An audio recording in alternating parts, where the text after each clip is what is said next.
Okay, wait a minute. Can you see my screen okay? What does it say? It says my talk today, how to build a high-performing values-driven organization. So yeah, we can see your screen and we have your Okay, well-established audio. very good. Thank you. Well, let me say hello to everybody out there. And I'm going to try and give you a lot of information in a short period of time, and I'm sure that I will miss some things out. So at the end of the webinar, you'll be able to find some links to websites that will give you more information. So without further ado, let's get started. And well, who am I? So I'm the chairman and the founder of the Barrett Values Center. Our mission is to support leaders in building positive, values-driven organizations. And our purpose is really to create a positive, values-driven society. And when I talk about a values-driven society, I'm talking about a society that brings health and well-being to everyone. I am also an author, and in the last few years, I've written quite a number of books, particularly since around 2008, 2009, when I began to write one book every year. And you can see here that these books are about new leadership paradigm, about the transformation of nations, a practical book on what my soul told me in terms of how to evolve into soul consciousness. And the book I'm going to be talking about today, The Values-Driven Organization. Most recently, in fact, just last week, I brought out A New Psychology of Human Well-Being. So there's books about personal transformation, there's books about organizational transformation. Each of these books you see here, 1998, 2006, 2013, builds on the previous book. The Value-Driven Organization is now available in English, Spanish, Portuguese, German, and French. And then there's books about national transformation and books about leadership, as well as books about psychology. So I do a lot of writing, I do a lot of thinking, and many of the things I write about have to do with transformation of individuals and organizations and society. But the main book I'm going to talk about today, and the work I'm going to talk about, is how do you build a high-performing, values-driven organization.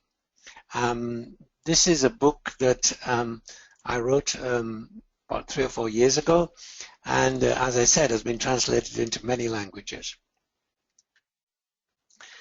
So what do we do? Basically, what we do at our company is we provide powerful metrics to support leaders in building values-driven organizations and values-driven society. We support change agents, consultants, coaches in the work that they do, working with individual leaders and with organizations. We work all over the world. More than 6,000 people have done our training to use the cultural transformation tools, which I'm going to be describing in a few moments. And so we have a very large global network, including the Middle East, of practitioners who can use these tools in your organizations. So why are values-driven organizations important? Because they're the most successful on the planet. I mean, it's simple. Values-driven cultures are the most successful, and there is plenty of evidence out there to support that. So why are they successful? And the reason they're successful is because they care about the needs of their employees, and when you care about somebody's needs, those people care about you. So caring about the needs of the employees is important, but it's also important to care about the needs of your customers, your suppliers, your investors, and your community, the community where you operate. So it's about caring about the needs of all your stakeholders. And this is becoming increasingly important as the ideas and concepts of conscious capitalism begin to take root. So when you care about people, they care about you. And that's the whole essence of the idea of building a values-driven organization. When we look at the 100 best companies to work for, in America, and I picked out the top 40, which were publicly held companies. In other words, you could find they had a stock market price. And I did a back forecast. I looked at if you'd invested in the year 2002, $25,000 in each of these 40 companies, this is what your portfolio value would have looked like, the red line, whereas as compared to the S&P 500. And so you can see that these best companies to work for had a much higher average annualized return than the S&P 500. In fact, almost 4 times more. And you see that dip in the middle. That was the global meltdown in 2008, 2009. You'll see how these companies quickly recovered their share price, much more quickly than the S&P 500. Some of the S&P 500 are still trying to recover their share price. So being values driven and caring about your employees is really good for business. Why? Because your employees become highly engaged. They identify with the company. They care passionately about the future of the company. They bring this passion and their purpose to work. They're willing to invest their discretionary effort to make the company a success. They want the company to do the right thing, and they want to feel pride in the way the company behaves. If you look at the intangible assets that make up the company's market value, see, the market value of a company is made up of tangible assets and intangible assets. This graph shows over time how the intangible assets, that's the dark blue, the proportion of the share price made up by intangible assets, has increased to about 84%, which includes intellectual capital and cultural capital. So investing in your culture gives you a significant advantage and increases the value of your company. I'm now going to show you the values assessments for 2 teams. These are the values assessments that we do using our tools. And based on the results, I want you to decide which team you would prefer to work in. So let's look at the current culture of Team B.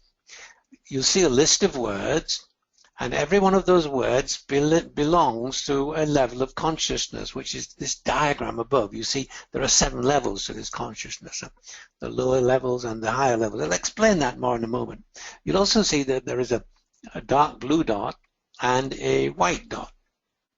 Now the white dot is what we call potentially limiting values, whereas the dark blue dot is a positive value. So results orientation, almost at the bottom of the list, and quality are positive values, whereas long hours, confusion, short-term focus, blame, information holding, etc., they're all potentially limiting values in the sense that they block the progress of the company.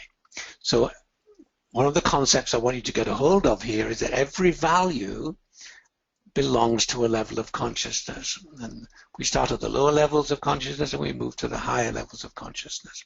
And this is where this current culture of Team B is, mostly at the 3rd level of consciousness with a lot of potentially limiting values. Now take a look at this company, or this team. And you see, first of all, it's all positive values. And if you look at this list here, customer satisfaction, making a difference, etc. And most of the values are up in this upper levels of consciousness. You've got one down there at the 2nd level. That would be customer satisfaction. So there are positive values spread throughout the whole 7 levels. But this is a really interesting comparison. Which team would you like to work in? I think the answer is pretty much obvious. Team A is a much more, has a greater sense of well-being for employees than Team B. If you've got long hours, confusion, short-term focus, blame, you're going to get really stressed out at work, and you're not going to bring your discretionary energy. You want to get home as quickly as you can. Now, which of these do you think is the most successful? Well, the answer, again, is almost obvious. It's Team A. Team A is the most successful of these 2 cultures because it's unleashing the positive energy of the employees because there's commitment. People get a sense that they're making a difference. So these are the top 10 values that employees said they found in the company. So quite a difference between Team A and Team B. Basically, culture eats strategy for breakfast. I didn't say that. Peter Drucker said that. And what he's basically saying is you can have a great strategy unless you have a great culture. It's not going to get implemented. So culture is fundamental. And values-driven cultures are the most successful. So I like this quote from Luther Johnson. He says, no matter how far-reaching the vision or how brilliant the strategy, neither will be realized if it's not supported by the organizational culture. And I think we can all agree with that. So let's talk about values. What are they and why are they important? Well, Tom Peters, in his the best-selling book ever on business, says clarifying the value system and breathing life into it are the greatest contributions a leader can make. Now, that's a significant statement. Clarifying the value system and breathing life into it are the greatest contributions a leader can make. What does that mean? It means, well, the leader lives the value. The leader becomes a role model for the values. So what are values? Well, you could say they're a shorthand way of describing our individual and collective motivations and what's important to us. But I have another definition, and that is the energetic drivers of our aspirations and intentions.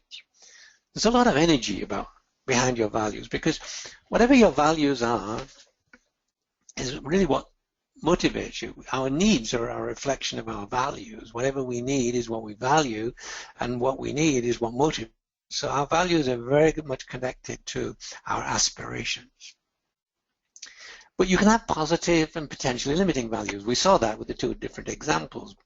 Examples of positive values include trust, creativity, passion, honesty, etc. Whereas potentially limiting values are words such as bureaucracy, power seeking, blame, greed. You see, these potentially limiting values are very divisive, and they also don't, they undermine trust. I mean, the reason why we have heavy bureaucracy is because we don't trust people. And the reason so when you have blame coming up or status seeking in a culture, it means that individuals are more concerned about their own self-interest than the common good. So potentially limiting values are values which we should try to reduce in an organization. So where do our values come from? I've hinted at that already. Basically, our values are a reflection of our needs. Whatever we need is what we value. Basically, we have two sets of needs. The needs of the stage of psychological development you're currently operating from, and the needs of the stages of psychological development you've been through, where you didn't get your needs met yet. So what are these stages of psychological development? I'm going to explain them to you because they shed a lot of light on what motivates people in different age groups. Let me just say, or underline, that your primary motivation will be the need of the stage of psychological development you're at, and your secondary motivation will be unmet needs from previous stages of psychological development. I explain all of this in great detail in my book called Evolutionary Coaching, which enables people to see where they're at what stage of psychological development they're at.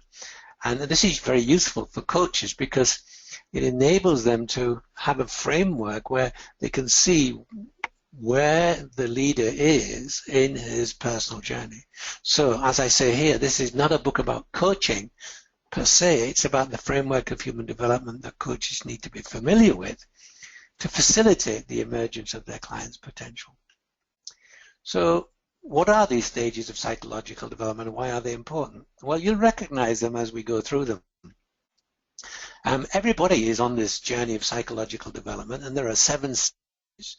So we start at the surviving stage, and if you get to be above 60, you'll finish up at the serving stage. So we grow in stages of psychological development. So you may, if we go back, reach the individuating stage. That's the middle stage in your about 25, and that stage continues till you're about 39. You may be at that stage, and you grow in stages, but you operate at levels of consciousness. So even if you're at the individuating stage, you may lose your job and you may lose all your savings, and you'll go down to the surviving level of consciousness. You don't go back to the surviving stage of development, but you go back to a surviving level of consciousness. So we grow in stages and we operate at levels. And there are 7 levels of consciousness, just as there are 7 stages of psychological development. And we also live inside cultural worldviews. Everybody in every nation grows up inside the culture of that nation, and in order to be successful and to move through the first 3 stages of development, we need to embed those cultural values or the worldviews of that culture into who we are. So we're embedded in the cultural worldviews, we grow in stages, and we operate at levels. Now, all things being normal, the level of consciousness we operate from will correspond to the stage of psychological development I've reached. So here on the left are the stages: surviving, conforming, differentiating, individuating, self-actualizing, integrating, and serving. And on the right are the levels of consciousness. So same thing really, but just different names. So at the survival level of consciousness, as I said, you might be at the individuating stage of development over here on the left, but because you've lost all your savings, you'll be operating at the survival level of consciousness. You could be at any one of these levels, and suddenly your parents die and you get divorced, and suddenly what's important to you now becomes a relationship level of consciousness. So we grow in stages, we operate at levels. So what's the first stage? Well, the first stage actually starts while you're still in the womb. It starts pretty much after 10 weeks of being in the room, when the reptilian mind brain is functional, and the reptilian mind brain looks after the survival of the body. And that mind brain stays dominant until we're about 2 years old, when the limbic mind brain, which has to do with the mammalian part of our history, clicks in. So during this first 2 years of our lives, the focus of the reptilian mind brain is basically staying alive and learning to control our environment in order to get our needs met. So the baby cries, smiles, etc. Tries to, in many ways as possible, to control the environment to get its needs met. Now, if the baby is quite successful at that, that's great. If the baby is not, this will affect us later in life. I'll explain why. So then we move to the conforming stage, which is 3 to 7 years old. Now, this is about keeping safe. First stage was about survival. This is about keeping safe. And in order to be safe, you have to be loved, and so you learn to be loved. You conform to the surroundings, your parental surroundings, in order to feel accepted and a sense of belonging. And if you've got dysfunctional parents, you may learn some dysfunctional beliefs at this stage of development. Now we move to the differentiating stage, and this usually begins from about 8 years old. Again, it mirrors the coming onto stream of the neocortex mind brain. So in the first 2 years of our lives, the reptilian mind brain was dominant. From 2 to 7, the limbic mind brain was dominant, and now the neocortex mind brain becomes dominant. That's the rational mind. So you could call the reptilian mind brain the body mind. It keeps the body functioning. You could call the limbic mind brain the emotional mind, because it deals with our feelings about getting our safety needs met, and we could call this the rational mind. And this is about distinguishing yourselves and learning to be recognized by others, because up to this point we've been pretty much looking to be safe in the family home, and now we're getting to the point where we're moving out into the world and we're looking for security, and the way we find security is learning to be recognized by others so we can fit in to particular groups, and that we feel like a member of that group. And so in order to be a member of a group, we have to be recognized. You can see this amongst young people. and not so young people, because some people never get past this stage of development. You know, they'll wear the latest clothes or have the latest technology in order to be seen as an equal to their peers, and so that they can fit in. Now, the next stage of development is actually a choice, because up to this point, we've just grown. We didn't know we were passing through these stages of development. And this is a stage where we become accountable for who we really are. We have to find freedom and autonomy in our lives to fully embrace who we really are. We've been living inside a culture and getting our needs met inside of that culture, and we developed a sense of a false self, an ego that tries to get its needs met by fitting in. And now we get to the stage where we find out who we really are, because we're letting go of the fears about fitting in, and now we're looking at, who am I? What's really important to me? This is very noticeable amongst people like myself whose parents never went to university or had a higher education, but I did. And you know, after I'd been through that higher education, met people from different parts of the world, I came home different, and I realized that I was different from my parents because I'd had this larger experience, and I began to embrace who I was. But this stage is important because it's about finding freedom and autonomy. Next comes the self-actualizing stage, and this is the stage where you begin to fully express who you really are. Many people go through these stages in their 40s. I did too, in my 40s too, and it can sometimes involve a massive career change. I was a transportation engineer, and when I was 45, I realized I was totally bored with my career, and really what I was interested in was not transportation, but transformation. And I began the process of changing my whole career because I'd found out what I was really passionate about, what my soul had come to do. And so this is the level of self-expression. It's the level where you begin to find meaning and purpose in your life.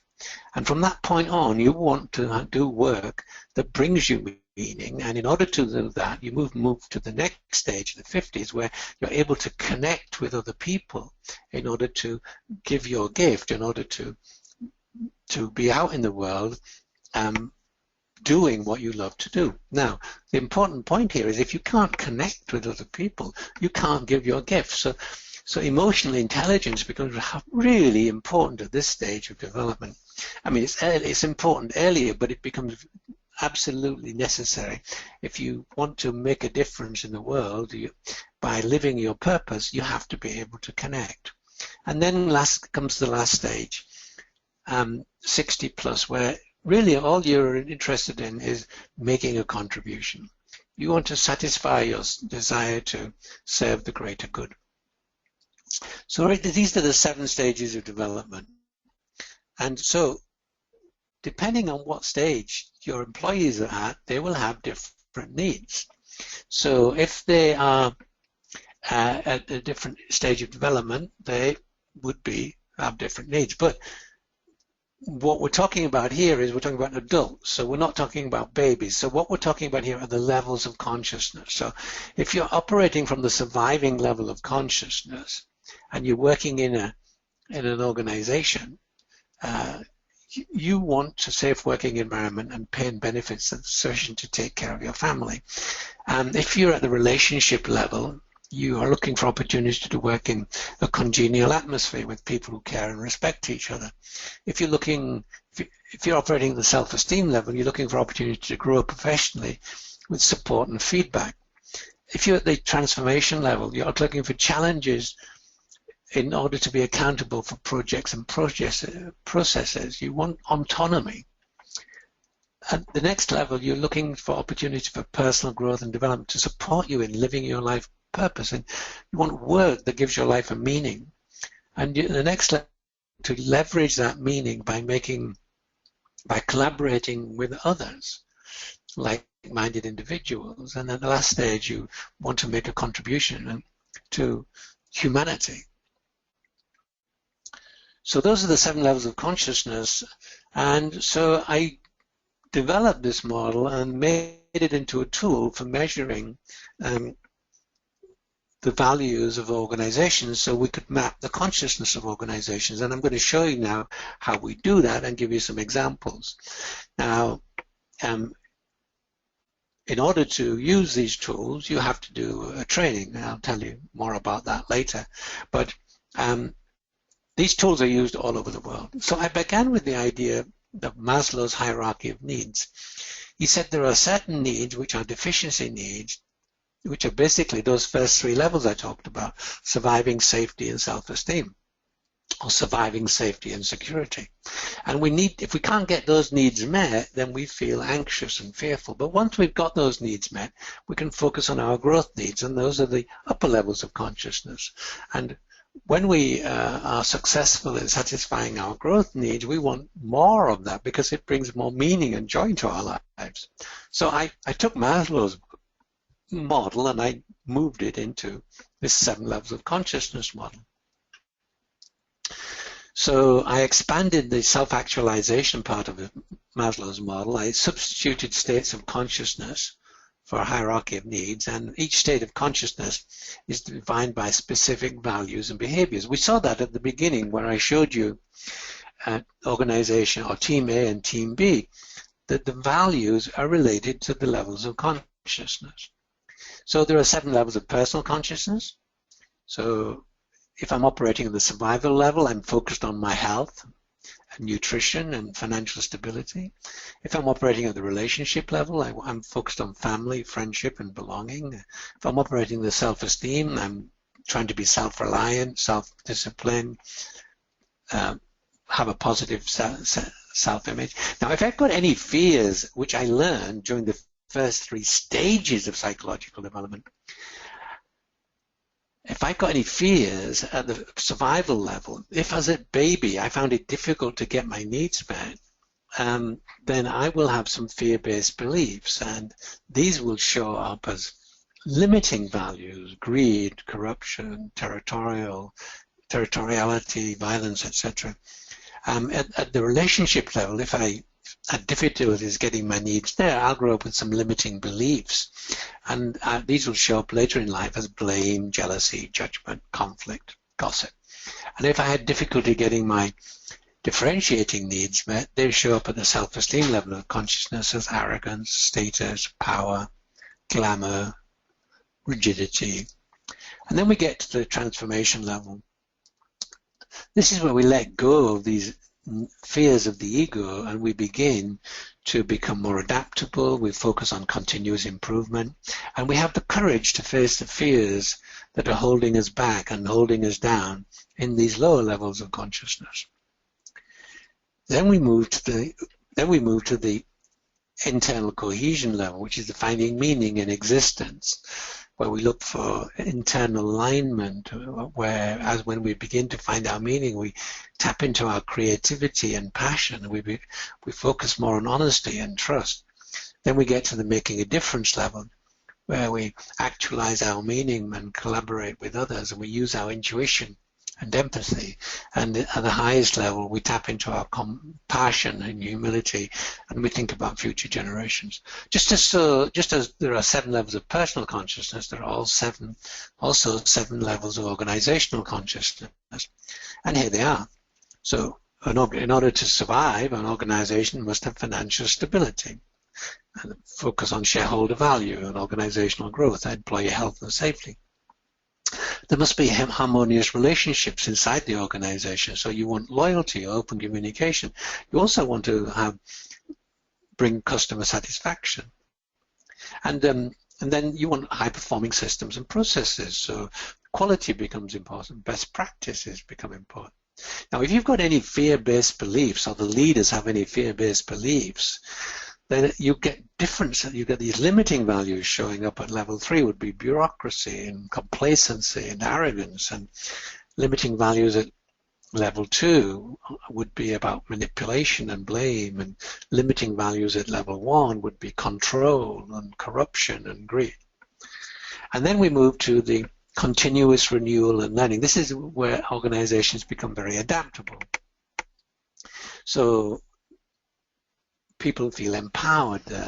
We do a lot of teamwork. and people focus on goals.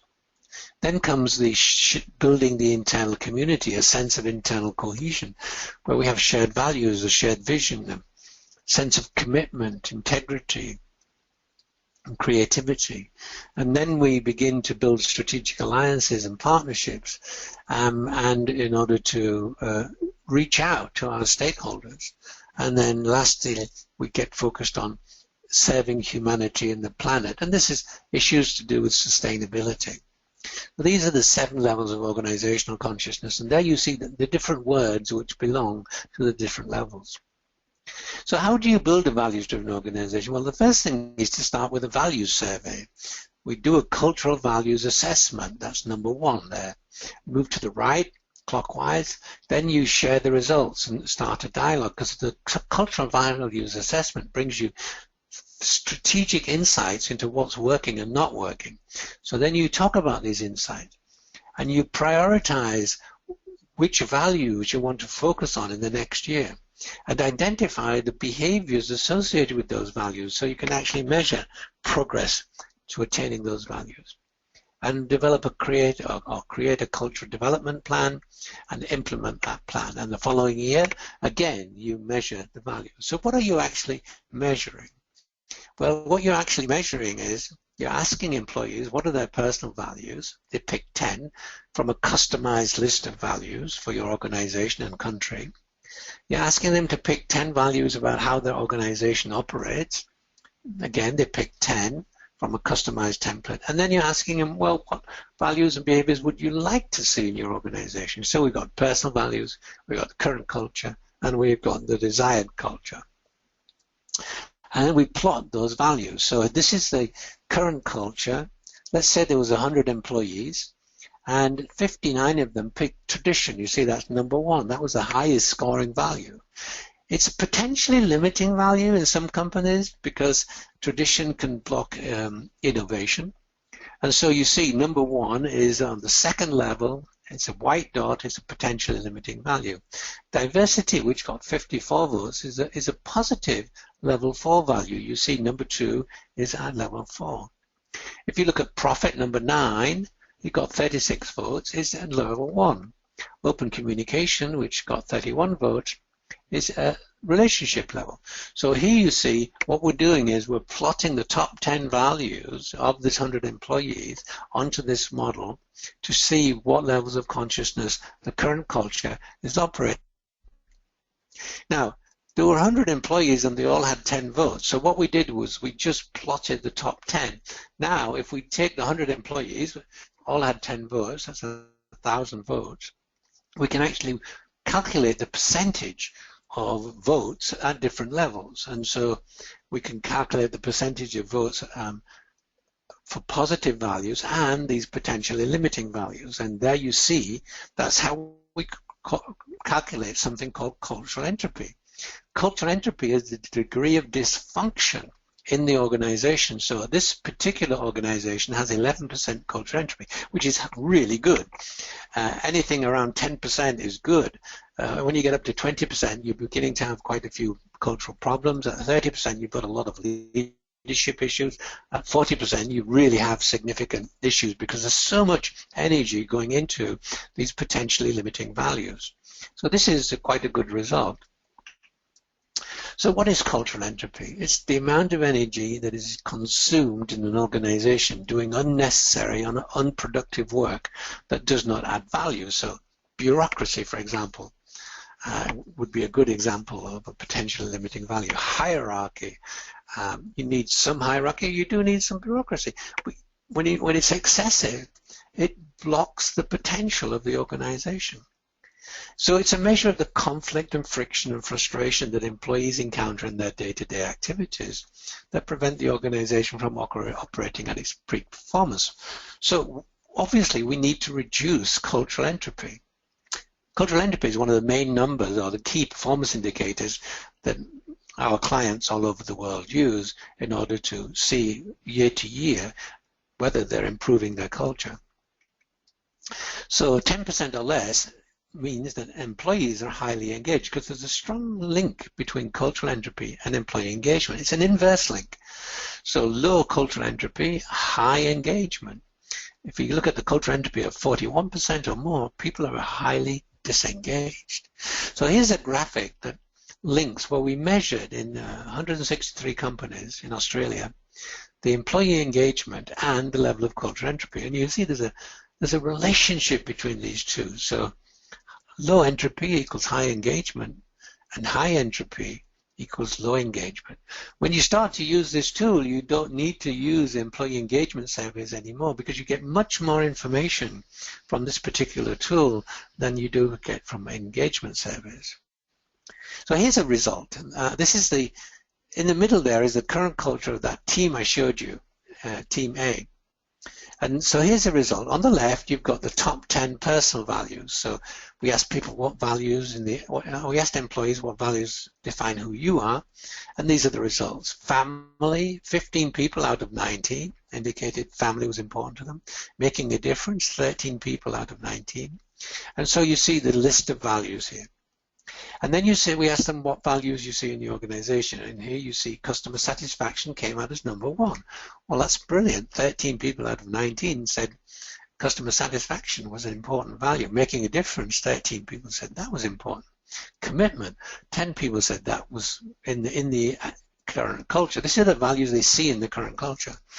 And then over here we've got the desired culture. This is what people would like to see. Now, what we see is a lot of matches between personal values. These are the ones underlined. So we've got making a difference, humor, fun, commitment. Oh, sorry, they want underlined. Yeah, here we are, and commitment. So we have 3 personal values which show up in the highly engaged current culture: commitment, humor, and fun, and making a difference. Now, we also have 6 matches between the current culture and the desired culture: customer satisfaction, making a difference, shared vision. They're all matching values.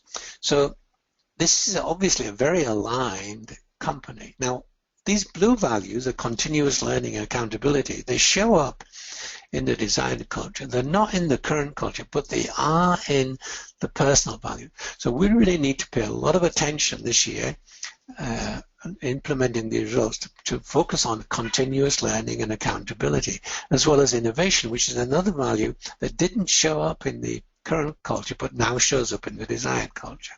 Trust also is one of those values that shows up in the personal values but wasn't in the top 10 of the current culture. It might have been number 11 or 12. We can check that out. But so we want to focus on these values here: continuous learning, accountability, innovation, and trust this coming year in order to move the culture forward.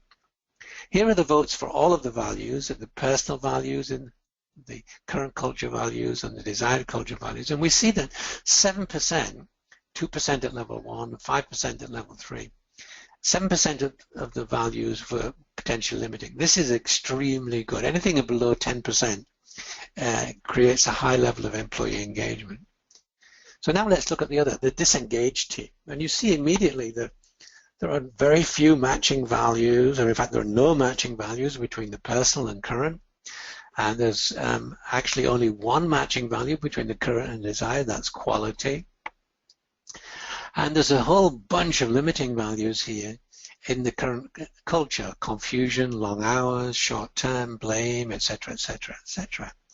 So you see, this is immediately tells us this company is not doing very well. And if we want to know the answers to how to improve this company, all we have to do is look here in the desired culture, and we can see that there's a lot of transformational values, 1, 2, 3, 4, 5, 6 of them here, which are saying, continuous improvement, information sharing, teamwork, accountability, balance and work, continuous learning. These are all things at level 4 that could correct these limiting values here in the current culture.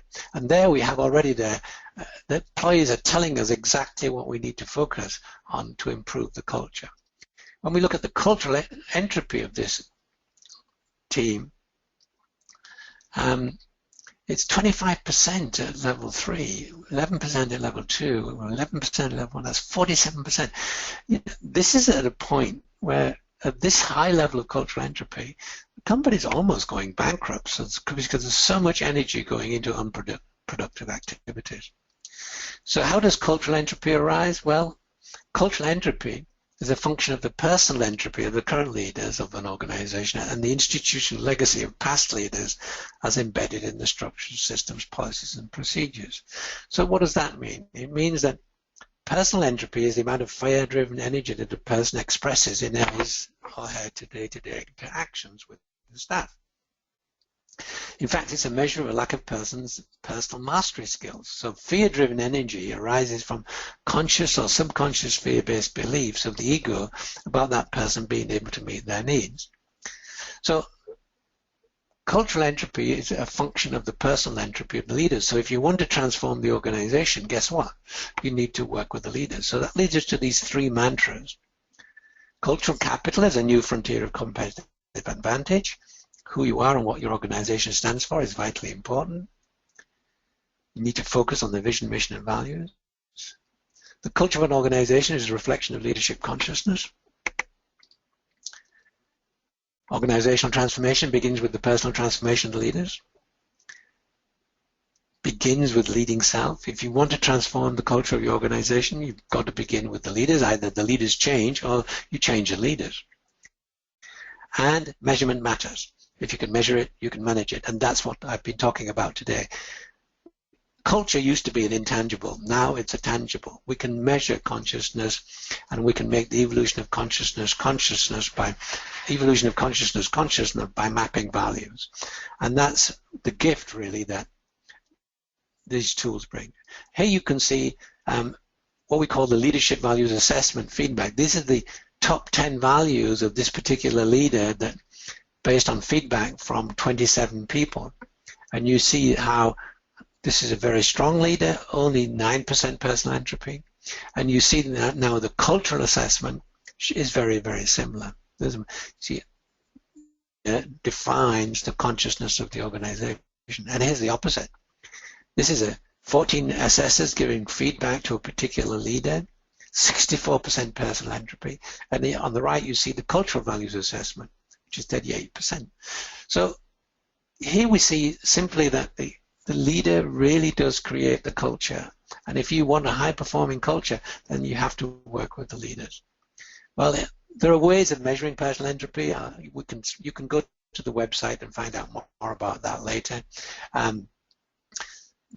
I won't explain this, but basically, I'll briefly explain it. This is a leadership values assessment. This is the leader picking the 10 values that they think they live by, and these are 20 people picking 10 values that they see in the leader. And here you can see a complete mismatch between how the leader sees himself and how others see the leader, and the personal entropy is 27%. So organizations that use these tools tend to do it year by year, and I'm going to show you the evolution of consciousness of a major bank in South Africa. In 2005, this bank was in serious difficulties and called us in to measure the culture. And this was the current culture in 2005. There were 3 matching values between the current culture and desired culture, which isn't too many, and the entropy was 25%. And so it wasn't serious, but it was bad. Next year, we measured and we found that now there was an increase in matching values, which was good. They'd made progress, and the entropy had dropped to 19%. The following year, now there's still 4 matching, but entropy dropped again. The following year, entropy dropped again, and now there were 5 matching values between current culture and desired culture. So each year we see an improvement in the culture. So now we get to 2009. Entropy goes down again to 13%, and matching values goes up. That's brilliant. 2010, same result exactly. 2011, entropy goes down to 11%, still the same number of matching values, and the number of matching values drops, but entropy goes down. So again, a continued improvement. Same thing in 2013. Same thing, it's a very similar result in 2014. So what we can see here is this organization is really is looking at its culture every year, improving it and making changes. And despite a slight rise in cultural entropy, profitability and productivity continue to increase year on year. So let's take a look at that. First of all, let me explain that the employees in this organization of 27,000 people weren't forced to do this survey. So in the first year there were 8%, and the next year there was 25%, and then 38%, and then 51%. So why did more and more employees do this survey? Because they saw that the leaders were taking note of the results and making improvements which improved their lives. And so now we've leveled off around 75% of employees taking this survey every year. This is what happened to cultural entropy. It went down and down and down. It's gone up a little bit, but anything in the region of 10% is really excellent. Now here you see the entropy going down. Here you see income. So income was rising as entropy was going down. Then there was the global economic meltdown, 2008, 2009. And then as soon as that was over, income kept going up, and entropy went down and then stayed pretty much steady. Profit, exactly the same thing. Profit took a bit of a dip here during the global economic meltdown, but now continued to rise as entropy falls. So that's basically what I'm going to share with you. But all of these are free resources that you can get from our website, www.valuescenter.com. If you go to that website, you can find all of these references and you can download them for free. If you want to do a personal values assessment, that's just assess who you are and get a feel for how the tool works, you can go to valuescenter.com/PVA, personal values assessment.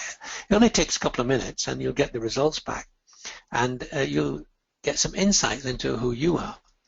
And finally, you can get a copy of this presentation by emailing me. I'm Richard Barrett, richard@valuescenter.com, but you can also see it on richardbarrett.net, or you can also see it from our sponsors, and get it from valuescenter.com. So that's basically what I wanted to say today, and now I'm opening the floor for questions. I do believe that we've still got another 15 minutes. Well, thank you very much, Mr. Barrett. Let me jump straight to the question box. But folks, we are open for Q&A.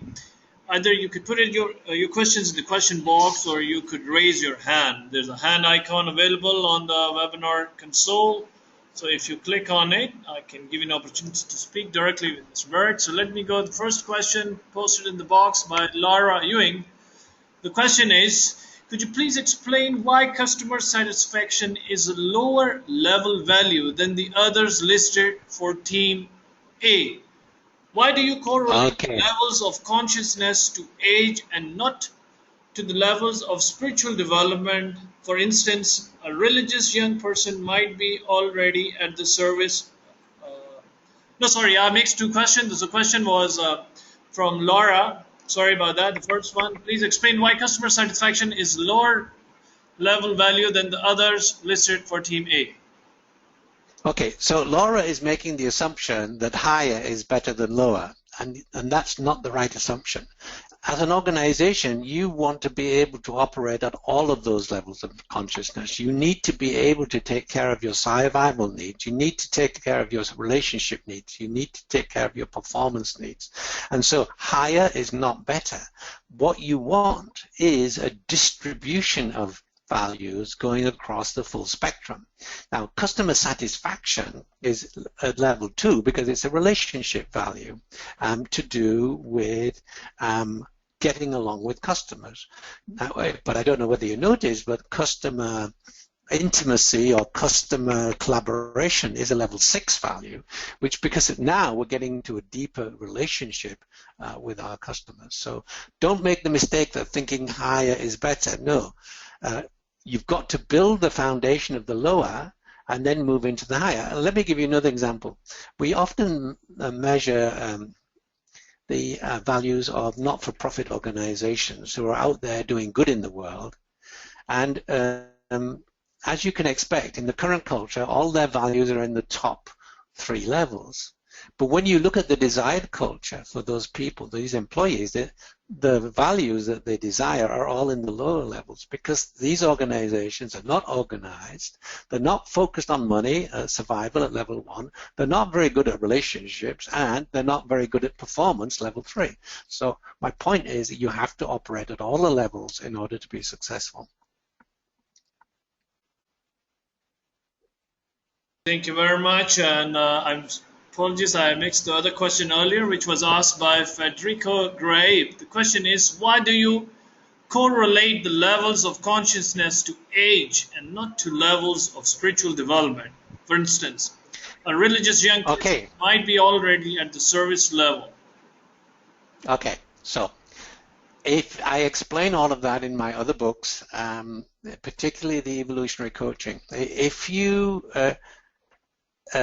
as you go through life, you go through these different stages of ego-soul development. My evolutionary coaching explains that, and my new book, A New Psychology of Human Wellbeing, explains it.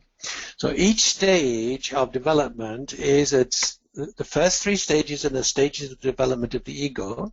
The 4th stage is when the ego begins to blend with the soul, and the upper 3 stages are the activation of soul consciousness. So the commentary here is absolutely right. As you move through these stages, you move into higher levels of consciousness and higher levels of spirituality. Now, this is very much dependent on age, and it's because the seasons of our lives and the experiences that we go through control the ego-soul dynamic. Now, you may have some young people who are, let's say, very evolved because they may have grown up in a worldview, a cultural worldview, which is more evolved. They still have to move through the stages of development, because the stages of development are linked to the physical life and the seasons of life and the experiences you go through in life. And so you can have a person who is thinking about the issues to do with global warming, caring about the needs of the underprivileged, and that's because of the worldview they were brought up in. They may be only in their 30s, and that's what that means, that they're in the individuating stage of development. So the take that they have on the issues that they're thinking about will be from the individuating stage. So trust me on this, and it's all documented, well documented in my books. We move through the stages, and we live, we experience levels, and we live inside worldviews. And even if you live in a very spiritual worldview, like people in Bhutan, they would still move through these stages of development. The stages of development are really fundamentally linked to the practicalities of life. As you saw, the surviving stage was all about the reptilian mind-brain.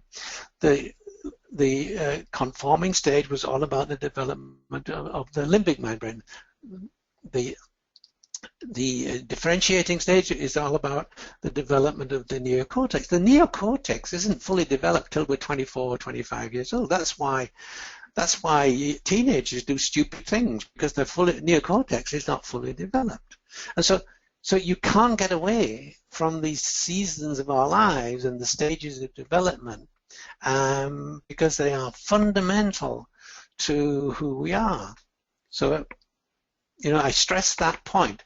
Now, the upper stages, the model is developed, as I said, around the ego stages of development, blending the ego and the soul at level 4, and then the soul activation. if you're brought up in a family or a culture where there's a strong spiritual influence, you will still go through those stages, but the culture you're brought up on will influence how you work at different stages.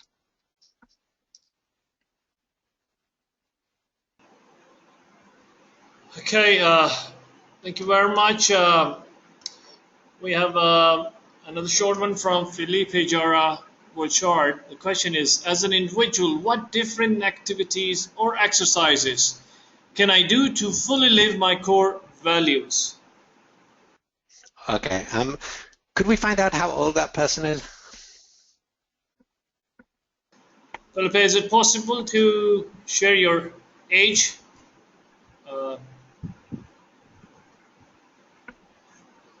Felipe, can you share your, can you insert your age in the question box? Since it's posted in the question box, I think it'll take a little time for us to read it. Well, the reason I'm asking you, I can give you a much more precise answer to the question if I know your age. Okay. I haven't received, let me see. Okay, 27. Okay.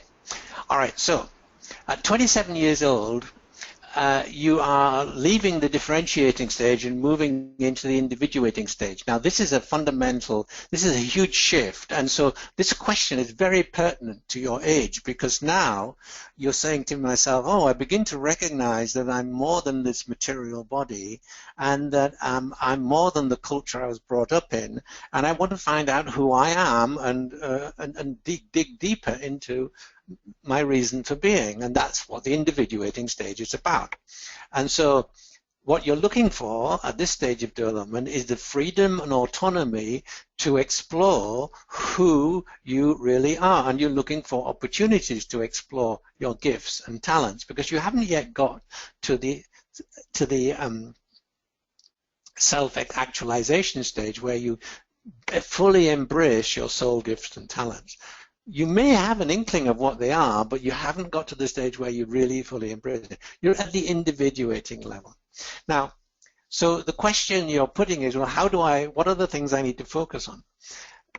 I would suggest that my book, What My Soul Told Me, a practical guide to soul activation, would help you a lot, because the second part of that book looks at the stages of soul development.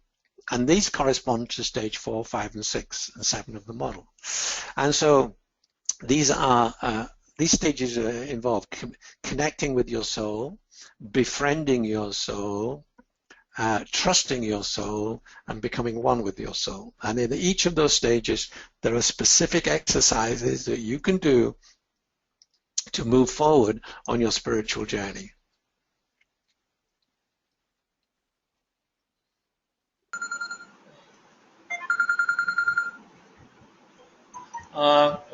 Thank you very much. We have another one from Mark McAllister. The question is, I work for a company with 40% entropy, but is still very profitable. How is this possible? Well, it may be profitable, but it is... I would suggest that in that company, the well-being of employees is not that great. And I will also suggest that turnover in that company might be high. And so there are costs involved in having a high level of cultural entropy and when you're also profitable. Now, if they could reduce the level of cultural entropy, they would be even more profitable. As I pointed out, when you have that level of cultural entropy, there is a lot of stress in the organization, a lack of sense of well-being. Some people will feel engaged, many people will feel disengaged. And yet, despite that, they're profitable. Then there must be hidden costs somewhere. There must be people, high turnover, or high absenteeism, or other issues which would, if they're corrected, would make them even more profitable. I'd really be very interested in hearing comments from that person about what I've just said. Okay, thank you very much. And there's a supplementary by Mark. What should I look out for and be cautious about? Okay, the key issue that causes cultural entropy is fear. And so when there's fear in the organization, then there is a lack of connection. People don't share information. People don't trust each other, and all of everything in an organization that is attached to fear. And here we're talking about the personal entropy of the leaders. Creates a climate where it's very stressful to work in an organization like that, because you're always on the lookout for your safety and your security, and maybe even your survival, because if the company is not doing so well, they'll start cost cutting immediately and they'll axe lots of employees. Personally, I would again, it depends on what age you are, but I would begin to think about looking for a company where your values align much more closely with the values of the organization. Look out for fear-based decision-making, short-term focus, blame, hierarchy, information hoarding. All of these are signs, bureaucracy, arrogance, complacency, confusion. All of these things are signs that the organization is not performing as well as it could. And if they could reduce the entropy, then they would be even more profitable.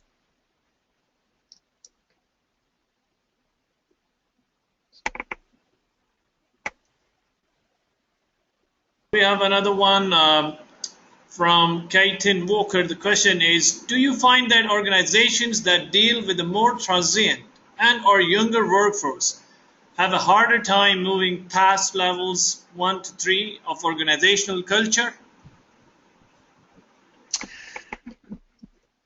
That's a really interesting question, and I'm not sure that I have enough data to be able to answer it. But I would suggest that actually in this new generation of millennials, there are organizations that operate from level 4 consciousness will be much more successful at retaining these young people, because these people are looking for responsibility, accountability.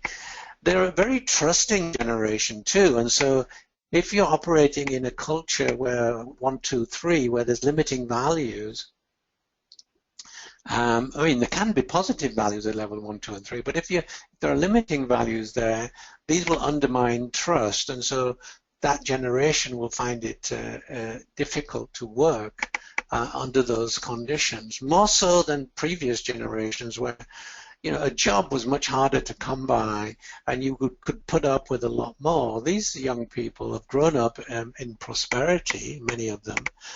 They've grown up without fear, and they're not willing to put up with the nonsense of fear-driven cultures, and so they'll move on.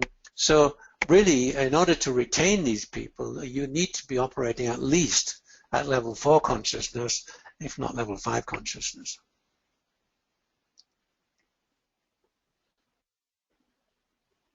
Okay, and one last from Mr. McAllister. Our PL values are demanding confusion, cost reductions. Happy to have okay, this is a personal note that he wants to happy to have an offline discussion at some point. Lots of work to be done and loving your work. Thank you very much. That's rather a comment by Mr. Mark McAllister. So that really brings us towards the end of the webinar. Any concluding remarks that you would like to give, Mr. Barrett, before we dismiss out? Well, first of all, I'd like to thank everybody for showing up today. Secondly, I'd like to say I hope you found it useful. Third, My my email is richard@valuescenter.com, richard@valuescenter.com. So if you have any further questions, feel free to connect with me. If there's so much information on my personal website, richardbarrett.net, and also richardbarrett.net is part of valuescenter.com. So you know, there are presentations, there are videos, there are books, there's free books, there's everything, so much information available just by going to the website. So if you do want to find out more, please go there. If you can't find what you're looking for, send me an email, richard@valuescenter.com. Thank you very much.